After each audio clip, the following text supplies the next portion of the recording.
Police प्रशासनाला माझं एवढंच सांगणं आहे की एक नाही दोन अपघात झाले तर 2 जणांचे जीव गेलेले आहेत आणि यामुळं सर्व समाज व ग्रामस्थ आज या ठिकाणी मूक मोर्चा काढत आहेत। मगाशीच गणेश दादांनी म्हटल्याप्रमाणे या मूक मोर्चाचं रूपांतर जर आक्रोश मोर्चा जर करायचं नसेल पोलीस प्रशासनाला तर लवकरात लवकर जी प्रक्रिया आपण राबवताय ही तुमच्या सोयीनुसार ती राबवली जाते हे सगळ्यांना दिसून येत आहे। त्यामुळे त्यामध्ये आपण दुरुस्ती करून लवकरात लवकर या गोष्टीला न्याय द्यावा अशी मी पोलीस प्रशासनाला विनंती करतो आणि थांबतो। हा मोर्चा फक्त शोक मोर्चा नाही तर हा एक निषेध मोर्चा आहे जे या लोकशाहीत अन्याय व्हायला आहे ज्यांच्यावर सामान्यांवर त्यांच्यासाठी।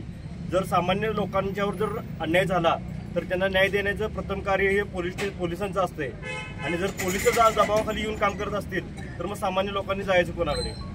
आज आमच्या समाजाचे 2 जीव निष्पाप गेलेले आहेत तर यासाठी पोलीस प्रशासनानं व सर्वांनीच न्यायासाठी लढावं व निष्पक्षपणे व कोणाच्या दबावाखाली न येता न्याय द्यावा एवढीच आमची विनंती। आणि पोलीस स्टेशनमध्ये काय चालतंय काय नाही आम्हाला सगळं माहिती आहे। ए साहेबांना माझी विनंती आहे की आम्ही पुढचा निर्णय घ्यायच्या आधी आणि मीडियावर बोलायच्या आधी तुमचं काय अंडी पिल्ली आहे ती मीडियावर बोलायच्या आधी तुम्ही ह्या मुलगीला जर न्याय नाही मिळाला आमची बहीण आहे ही कुंभोजची कन्या आहे आणि सहजासहजी आम्ही तुम्हाला सोडणार नाही आणि उद्या 2 दिवस तुमची वाट बघणार नसलं तर SP ऑफिसवरती आम्ही जन आक्रोश मोर्चा काढणार आहे। स्थानिका सकाळी या मुलगीचा ऍक्सिडेंट झाला आणि अजूनपर्यंत म्हणजे कोणतीही दखल पोलीस प्रशासनाने घेतलेली नाही आणि पोलिसांचं काय चालू झालंय आरोपीला संरक्षण देण्याचं काम केलंय त्याने आज मोर्चा आपला निम्म्यातच वळवला त्यांनी। ही एवढी काय गरज होती? तुम्ही पोलिसांनी पण सांगायला पाहिजे की तुम्ही आरोपीला संरक्षण देण्याचं काम करताय काय। तसं असेल तर डायरेक्ट स्पष्ट काय आहे ती एकदा होऊन जाऊ दे। आणि ही मुलगी एकाच समाजाची नाही, ही मुलगी कुंभोज गावची आहे आणि आम्ही सपकाळ कुटुंबाबरोबर सगळ्या कुंभोज ग्रामस्थ त्यांच्या सोबत आहे। आणि मगाशी एका व्यक्तीने सांगितलं की या सदर आंदोलनाचं म्हणजे आता मूक मोर्चा काढला याचं आक्रोशमध्ये रूपांतर होऊ नये याची पोलीस प्रशासन खरोखर काळजी घ्यायला पाहिजे। आणि हा आता आम्ही मूक मोर्चा काढलाय, पुढला मोर्चा असेल तर आक्रोश मोर्चा असणार आणि हा पोलीस स्टेशनवर असणार हातकणंगलेच्या। त्यामुळे पोलिसांनी आम्हाला सहकार्य करावं एवढीच आम्ही विनंती करतो। मला एक असं सांगायचं आहे की आज ॲक्सिडेंट होऊन 3-4 दिवस झाले पण police station Hatkanangale police station हे चौकशी कराय दिरंगाई व्यक्त करतंय असं स्पष्ट आम्हाला दिसून येतंय।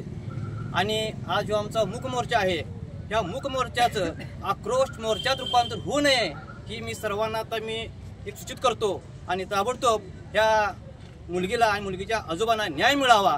कारण तुमचा पैसा जर असला तर आमची कन्या ही सोन्यासारखी कन्या होत्या, ही कन्या आज आमच्यातून नाही झाल्या आणि तुमचा पैसा आमच्या कन्येला दाबू शकणार नाही हे समाजाच्या वतीनं मी तुम्हाला स्पष्टपणे सांगतो। या मुलगीवर आणि आमच्या त्या आजोबांच्यावर जे दुःखाचा डोंगर कोसळलेला आहे ते कधी भरून येणार नाही।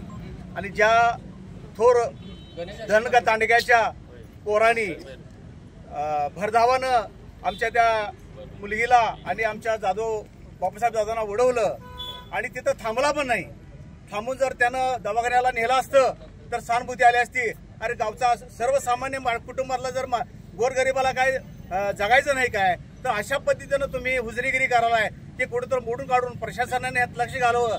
हातकणंगले पोलीस स्टेशनचे जे PI असू द्यात, तपास अंमलदार असतात त्यांनी जास्तीत लक्ष घालून ह्या दोघांना कशा पद्धतीचा न्याय मिळाला पाहिजे। जो पण न्याय मिळत नाही तर हा लढा आमचा चालू राहणार। त्या निमित्तानं या मूक मोर्चासाठी दोघांना मी श्रद्धांजली देतो आणि माझं मनुष्य संपतो। जय हिंद।